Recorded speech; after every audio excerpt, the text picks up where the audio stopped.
I told you before the break, Bitcoin has grown from the $1,000 at the beginning of this year to about 15,000 US dollars now. So just in October, one Bitcoin cost around 60,000 Rand. It now hovers around, listen to this, 250,000 Rand.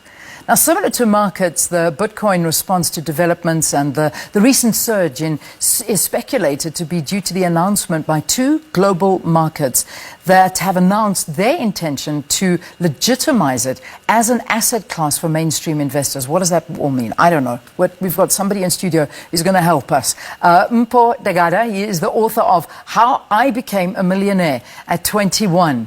Bitcoin is here in studio with us. Good to have you. Welcome to Morning Live. Thank you. Thank you so much for having me. Okay, so you're a millionaire. Cryptocurrency millionaire, yes. Cryptocurrency millionaire. Definitely. But does that translate into being a millionaire? It does. Yeah. It does. What is cryptocurrency?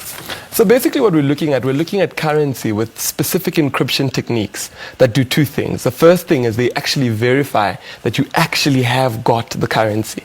And the second thing they do is they help facilitate the transfer between two people, and they help encrypt it, meaning no one can hack you, no one can duplicate the method of payment that you're using. So it's basically an encrypted currency, a safer digital currency. Yeah. So you're 23 years old now. Yeah. So you first sort of bought into Bitcoin at around, what were you 21 at the time? 2021, yeah. 2021 at the time. And you got it while it was still sort of on the rise. I did, yeah. What did you buy it? What made you interested in Bitcoin? So what happened is somebody asked me to buy them Bitcoin, and I bought it, and overnight the price jumped. So I did my research as to what's actually going on here. Started studying it, started looking at materials involved in it, started looking at blogs where people speak about it. And I mean, what interested me most was the technology behind it. Now, Bitcoin is run through blockchain technology. And when you look at blockchain technology, it's sort of like the future of all transactions. It's a piece of technology which allows everyone to see transactions happening out on board. Yeah. So for example, things like corruption are stopped through blockchain because everything is visible to everyone. Your blockchain cannot be hacked because the transactions are actually linked to each transaction that has ever happened.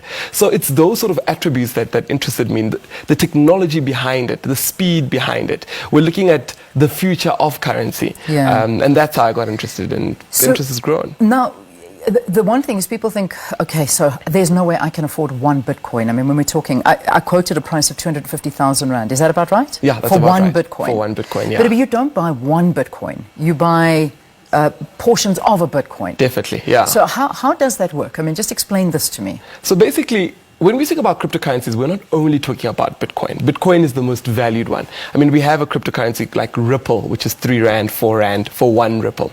But when we buy Bitcoin, you don't have to buy a complete Bitcoin. You can buy 0.1 of a Bitcoin. Okay. So you can buy a specific portion of a Bitcoin. Yeah. And now what does that mean to me? So I own 0.1 of a Bitcoin.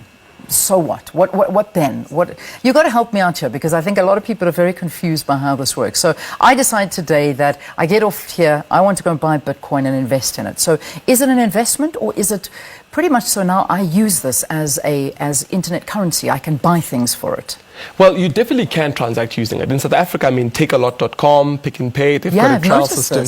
So they accept Bitcoin as a method of payment. Okay. You can even get a card to use your Bitcoin. So you can swipe your Bitcoin or swipe your card, and then the transaction will happen through Bitcoin. So you can do that. Or you can look at just holding it and assessing the value to say, I back this technology. And because of this technology that's involved in, because I see it as a future, I'll just hold it. Yeah. Sort of like gold. So it plays both as dual a currency, and at the same time, it plays both as a technological advancement that's happening, that people look at and say, look, I'm seeing value in this. Yeah.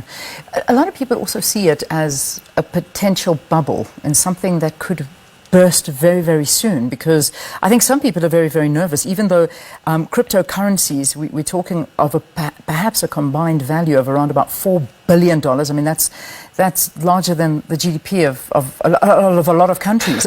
But some people say that there is no backing. Where do we go? How do you allay fears and say there is a future in Bitcoin or in cryptocurrencies? You know what it is? When Bitcoins were actually started, when cryptocurrencies actually started, people were saying, we want to create something that will be driven by demand and supply of the people that are involved, and not by a specific political power.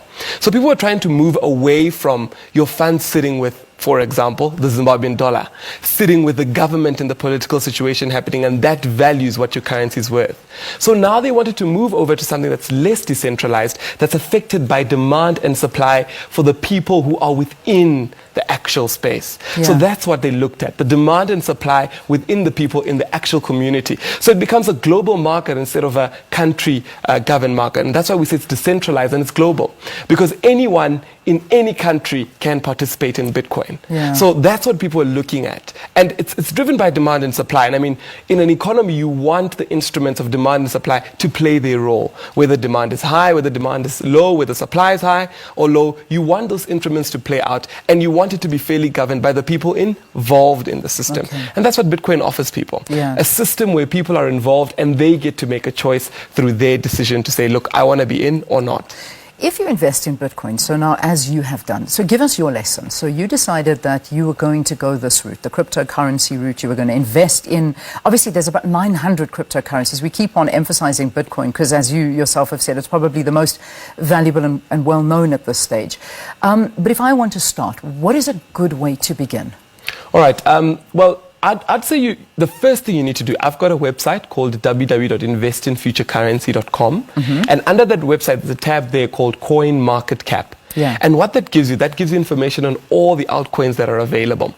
Now, when you go about investing cryptocurrencies, you look at what type of solution is this specific cryptocurrency solving. Because different cryptocurrencies are made to solve different solutions. You look at the market cap, you look at what are the future advances for it, and you take it from there. There's a coin developed by one of the guys who actually helped develop Google. So he branched away from Google and he started a coin called Litecoin. And now he's looking at partnerships with other retailers. So you'd look at a coin like that and say, do I see value in this? If this guy's involved in Google and this is his plan and this is how the coin is being developed, you assess that situation and then you go forth and you do your investment based on that. Litecoin, as we speak, last week it was about 1,300. And because of the potential partnerships that it's got lined up, Microsoft is one of the people that are saying, look, we're going ahead and we're investing in this cryptocurrency. Today it's at around 4,000 because of the value of technology. So I always say cryptocurrencies are likened to the digital age of currency. You've got something that's coming on board that's solving solutions that we've had for so many years. And if you look at it and you say, is this actually solving the solution that I want? And that's how people are thinking about it, as something of a solution. I once spoke in Zimbabwe, and when I got there I was so surprised. There's a petrol station in Zim that only accepts Bitcoin. Wow. So they say, we're not accepting anything else. We're only accepting Bitcoin. And they buy their petrol to Bitcoin. So in a country where it seems like their currency has failed, Bitcoin comes in as a solution. So it's those technological advances that are causing people to say, look, we want to know what this is, and we want to see, can we actually use it as a solution? Dubai has now got a minister of blockchain, which is essentially a minister of Bitcoin. So even governments are looking at it to say, here's the solution. And, well, it's 8 o'clock, so I can't ask you another question, but the reality is that it is here to stay. This is the future, and it is now. You've got to. If you miss out on this boat, then you could be missing out on one big profitable boat that you could make your fortune off. All right, Mvo, I think I'm going to go and take a look at this, and perhaps I know it might be a little bit late, but maybe I can become a millionaire soon, and then I can run away and become a Bitcoin specialist. Mvo Dagada, sharing his personal experience about Bitcoin and cryptocurrencies. Thank you so much for talking to us. All right, let's get our news.